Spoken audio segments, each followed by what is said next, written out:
Well, you made it to the finale of this series. Go ahead and give yourself a pat on the back, because I'm not gonna lie to you guys. This series was definitely a decently long one. And the way that this series ends is going to come as a shocker to you guys. I genuinely spent so much time planning this series out that it is just incredible, and I hope you guys go on to enjoy my interpretation of what if Naruto went rogue. Hey Ross, sauce it up.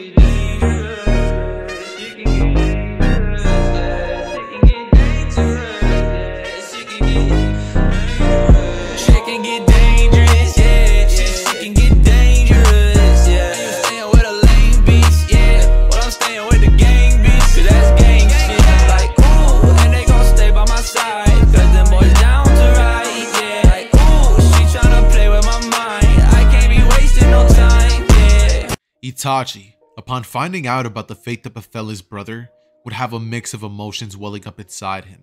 He would feel rage, sorrow, and guilt. Rage at the village that Itachi left Sasuke in the care of. Sorrow at his younger brother's death, and guilt at the fact that even with all that he had done, it still wasn't enough to keep his younger brother safe, who he sacrificed his entire clan for, his entire life for. Everything Itachi has done has been for his younger brother that he loves so much. Tears would begin welling up inside the eyes of the cold Itachi, who at this point has grown to stop feeling emotions. This Itachi would feel as if part of himself would have been lost, and his heart would begin breaking. Tears would begin welling up inside of him, and Itachi would tell Kisame, with tears running down his eyes and the Mangekyo Sharingan activated, that he has business to attend to in this village. He would end up going into a rage and frenzy like no other, as he would proceed to head towards the direction of Danzo. No disguise, Akatsuki robe out. A bunch of ninjas that, seeing the robes that they both have on, would try to come in towards their directions. But Itachi would simply put these ninjas inside of genjutsus, where they would be tortured for hours on end, and simply continue walking towards the direction of Danzo in a slow rage. When he would arrive, he would see ninja outside before promptly activating his Susanoo and leveling the place completely, destroying ninja after ninja and proceeding to destroy all of Danzo's men, all of them. He would use genjutsu on anybody who would try to oppose him, and as for any of the jonin that were still alive at this point, Itachi would bury them in the pit of their own blood. Countless people would die on this day, and Itachi Susanoo would have so much chaos to cause. He would be the one to destroy this village and bring it down to its knees. Susanoo, Amaterasu, shuriken that are covered in flames would be thrown in every single direction. Ninjas would die, civilians would die, and Itachi's rage would be unparalleled to anything that the series has ever seen before. Danzo would be killed over and over and over, as finally, Itachi would decide that that's not a fate worthy of Danzo. He would place Danzo under the genjutsu that is known as Tsukiyomi, before Danzo would be forced to live through so much torture, leaving him in a vegetable-like state. Itachi would have proceeded to do so many horrific acts to Danzo within the world of the Tsukiyomi that it would have broken a man as cold and emotionless as Danzo himself, before then proceeding to kill Danzo, with Danzo's whole state being that of a vegetable. He was completely unable to use the Izanagi jutsu, so Itachi would completely bypass that. Following this, many ninjas in the Hidden Leaf Village would arrive, and Kisame and Itachi would proceed to play no games whatsoever. Itachi, in a rage, would destroy every single person that gets in his way, and nobody would be able to stop him whatsoever. Itachi would shoot Amaterasu flames at buildings, which would begin spreading, burning for 7 nights and 7 days. Nobody present would be able to survive, and my guy, one of the only people who could have potentially put up a fight, knows that he would have needed the 8 gates. But Itachi, upon noticing the threat of my guy trying to activate the Tsukiyomi, would point one finger at him before activating his Tsukiyomi jutsu, stopping my guy, leaving him in his own vegetable-like state. After this, Itachi would proceed to kill all active elders on the council and destroy the village further than before it was after the Orochimaru attack. After this, he would leave and begin sending letters to all enemy nations telling them about secrets that the Hidden Leaf would have never wanted to let out. They would find out illegal actions the Leaf has taken, and this would all come to light. In the span of the next few days, the villagers would end up having to desert the Hidden Leaf Village, and many people would end up leaving their homes. A lot of people would have lost many family members due to the attacks, and the ninjas and the few people that stayed due to not having anything else anywhere, they would have ended up losing their lives after all enemy nations would come after them and destroy the Hidden Leaf Village in its sorry and weakened state. By the time that Jiraiya would return, he would return to rubble, destruction, and death. The odor of blood would be leaking throughout the entire village, and the village would be covered in an aura of destruction and revenge. It's at this point that other villages, seeing as they found out crazy information about the Hidden Leaf Village, would definitely want their revenge back in blood. Following the absolute destruction of the village in the hands of the bloodlusted Itachi, he would finally report back to Obito about the destruction that befell the village, who would tell him to hold off on trying to get revenge until they've collected all of the tailed beasts. Because from the intel that Obito has gathered, Naruto happens to be with a squad that just so happens to have the one who killed his younger brother, that boy known as Haku. Itachi would be angered, but listen, because at this point, Itachi has nothing left to live for but avenging his younger brother. And Obito, or as he knows him as Madara, would be the only man that Itachi could ever possibly fear. And since he has nothing else to live for now, he is a full-fledged Akatsuki member. Switching perspectives back to the team, they would end up receiving payment for the mission when it comes to the Orochimaru stuff that they had just done, with the team heading off to their next mission, which would simply be to assassinate some random background character. And just saying, they get the job done. After completing a couple of missions, one mission later would catch the attention of Zabuza in particular. They would be tasked with killing one of the 7 ninja swordsmen of the mist, the wielder of the twin swords, Kiba, the lightning blades, which have the ability of, lightning embedded into them. Zabuza, once he hears wind of this mission, would smile, thinking to himself that this battle would truly be the one to test Naruto's abilities, to truly show whether he is worthy of being along the side of himself as his weapon. He would actually end up tasking Naruto to complete that mission alone, and Naruto would have to go on his first ever mission in forever by himself, while Zabuza and Haku would go off to kill some random nobody, since, they're mercenaries. That said, Naruto would get a couple of things together and take his things before heading off to the land of Whirlpool in search of Kurosaki Raiga. Kurosaki Raiga, I believe is how you pronounce his name. Do apologize if I mess that up, but you guys know who I'm talking about. He was a filler villain, and in case you guys don't know, watch like episode 152 of Naruto. It has him featured in it, I'm pretty sure. The wielder of, the blades named Kiba. The dual lightning blades. Perfect for Naruto to prove himself as a swordsman and a worthy weapon of Zabuza Momoichi. That said, he would begin tracking the ninja down, legit threatening and killing whoever he has to find any info whatsoever on this man, until eventually he would find the location of Raiga. He would stumble into a bar and sit right next to him, who had just finished ordering his first round of sake, when he would notice Naruto. He would look to his side and say, "Aren't you a little young to be here?" Before Naruto would take out both of his swords and rush and swing his blades at Raiga, who would barely be able to stop this attack. Naruto would put his full brunt strength into it, which would send Raiga flying back through the wall, as a smile would begin to creep on his face, and he would shoot lightning down upon Naruto, who would jump away and dodge easily. However, the pace would quickly pick up, as Naruto's ability to dodge would become steadily harder and harder, and Naruto would eventually be hit with one good attack. A lightning bolt would end up striking down at Naruto's direction, dealing a significant amount of damage, as Raiga would say, "Have you had enough, boy?" But Naruto would look up with the look of a killer in his eyes, as he would say, "I'm just getting started." He would rush in at Raiga's direction at top speeds, dodging multiple strikes of lightning, and as he would get closer and closer, he would eventually be struck by a lightning bolt, before it would be revealed that it was nothing but a mere clone. The real Naruto would be coming in from behind, as he would finally land a strike on Raiga with his blade, stabbing into the stomach of the legendary swordsman of the mist. But he would then shock Naruto with one of his strongest attacks, shooting Naruto away from him and actually leaving Naruto in a heavily damaged state. Raiga's movements would begin getting sluggish and slowed, as he would scream out in pain, saying, "Damn, kid! He would have rushed in with both of his swords coated in lightning as Naruto's blade and his own would begin clashing with every swing.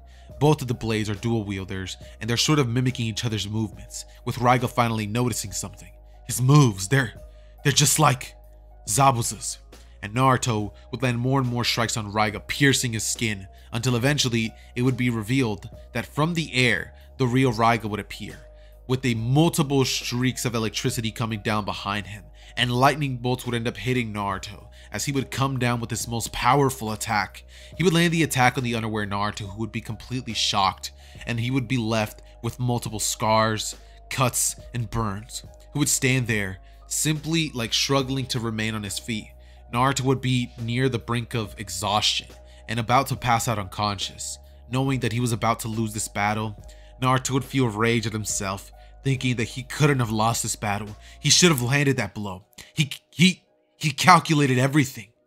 Naruto would have some negative chakra begin to seep out as he thinks of all that Zabuza has done for him, and how he will not fail Zabuza. His eyes would grow slit-like, and his features would become more and more animalistic with each passing second, with his wounds beginning to seal completely, with Raiga being shocked, saying, "How are you standing with that attack? That was everything I had. You shouldn't have even survived that."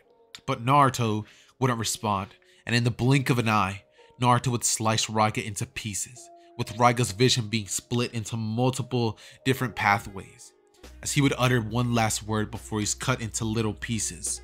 Impossible. His last words would be heard, and Naruto would then proceed to let out an animalistic roar as this power within him begins to fuel every single action that Naruto takes. Naruto would love this feeling. It's one of the first time it's ever came out, and Naruto would relish in this feeling of power and glory and the rage that he feels within himself, because this time he feels as if he can truly control these abilities. There's only been a handful of times that Naruto has felt the power of the Nine Tails take influence over him, and those times, Naruto would not have a single recollection of them. However, Haku and Zabuza would have told him that the power that he let off was insane. Naruto, for the first time feeling it, would feel so much like happiness and confidence when he feels this power coursing through his veins. He would go towards the direction of the swords as he would feel the power in the blades, tossing his old blades aside as he would put his both of these new blades into sheaths and head off to the point where Zabuza would have said to meet him at after completing the mission. Naruto would arrive to see Haku and Zabuza, with Zabuza in the process of sharpening his blade, saying, "What took you so long, kid?" But Naruto would then say, "I ran into a bit of complications, but it's done," with him showing Zabuza the blades and him saying he's now a fellow swordsman of the mist. Zabuza would smile, thinking to himself that Naruto still has a long way to go before he can claim that title, but it's not too far from his reach. That, however, ladies and gentlemen, is where I see it fit to throw a time skip into this series. So, we're going to pick our story off 3 years in the future, with Zabuza, Naruto, and Haku having become way more powerful than anybody could have ever imagined. Comment down below if you get the reference. Anyways though, Naruto would end up becoming a swords master during the span of those previous years that they spent training. Haku, he would have ended up mastering his ice release Genkai to the point where it's literally just second nature to him. And he has unlocked so many brand new abilities, it is not even funny how powerful Haku has become. The ice release Genkai is something heavily underused and underpowered in the series. I think that if Haku would have had more years to train with his ice release Genkai, he would have become so powerful, because ice simply has way too many implications and so many ways you can use it. It's completely bizarre how underused his ice Genkai was used. That said, Naruto would have ended up mastering all 5 elements and has a semi-mastery over the 4-tailed state of the Nine Tails. He also has complete mastery over the blades known as Kiba. If you guys do remember, he ended up, kind of taking it from Raiga. So yeah, that said, he can also throw the hands. Like my man Naruto, he got his hands. Zabuza would have ended up improving on his already powerful jutsu and even mastered a brand new ability that he practiced during the 3-year time skip, the Sharingan. Many of you guys at this point are probably like, yo, Sharingan, where'd this man get that from? But let me explain. Many of you may not have picked this up the first time around, but I left the fight against Team 7 and the aftermath quite vague for a reason. There's a reason for that, because I didn't know when I would implement this into the story or if I even would, and it was kind of just something that I decided to do last minute. However, Zabuza would have actually ended up taking the Sharingan off of Kakashi's body after he was dead. And now, with training, he would have ended up unlocking it to its 3 Tomoe evolved state. And with that, Zabuza would become even more powerful, even though he would still remain the weakest in the group. However, due to his experience and leadership skills, that's what keep him at the top. Zabuza and Naruto are having a way better relationship. And also, Zabuza would have actually ended up softening up over the years and slowly would have begun viewing Naruto and Haku as more than just simple tools, more than something that he can dispose of, like his own children. He would never quite say it out loud, but it's kind of something that all of them truly understand at this point. Naruto, however, now looks like the one from the thumbnail itself, and their names have become synonymous with legendary warriors amongst the lands. They have amassed a huge amount of money, and they are pretty much planning a hostile takeover over the land hidden in the mist very soon. In about 2 days exactly, they will begin heading off to take back the land, and Naruto and Haku will have a powerful place in the land once Zabuza becomes the new Mizukage, I believe is what it's called, right? Naruto, after all of this time, would have become even more powerful and a cold-hearted killer when he needs to be. It's as if Naruto can flip a switch and completely become a different person. Haku, over time, would have overcame his soft-sided nature of not wanting to kill others, and Zabuza would have actually lost one of his eyes in battle, which is why he has the Sharingan in the first place, to replace his old eye. And overall, the squad is just doing great. They're so close to achieving their goals. They would end up going to celebrate to a bar the next day and have an absolute blast. They begin heading their way towards the land of the mist, and on their way, they would actually encounter a strange man that would be walking near them with a weird cloak on. Now, when they would see this man, they would all pay no mind to this. However, Zabuza would have also ended up noticing a strange pattern on this man's robe. They would give this no mind, as I had said previously, and they would pass, feeling as if nothing was going wrong. That is, until an instinct between all of them would link, and the team would immediately go on guard, as a healthy Itachi would reveal himself with his dual Mangekyo Sharingan active, and he would make direct eye contact with Zabuza, who he would go on to use the Tsukiyomi on, before his entire body would fall limp after a single second, and it would fall limp on the floor, as Zabuza would struggle with all of his might to stay conscious. The torture that would have been inflicted onto Zabuza during the time that he was under the Tsukiyomi would have been horrible. He was tortured, stabbed, and had so many atrocious acts performed on him. Zabuza is pretty much having a hard time to even stand up and hold himself back from throwing up. However, Naruto will tell Haku to watch Zabuza, as he would be angry at the fact that, his master pretty much just got taken out really quickly by the Sharingan. He would take his blades out before he would then proceed to summon a huge lightning bolt from the sky, comparable to Kirin, as it would strike Itachi, who would then summon his Susanoo. Naruto's attack would have been so powerful, and it actually would have been one of his most powerful attacks. He can summon a literal lightning, like dragon arrow thing from the sky, and it's just completely ludicrous how powerful these Kiba blades have become with being in the care of Naruto. However, from here, Itachi would actually end up using the Yadamir to block it, with Naruto being absolutely shocked. Itachi would then smack Naruto away using a shield, as he would hit him with an extreme amount of force.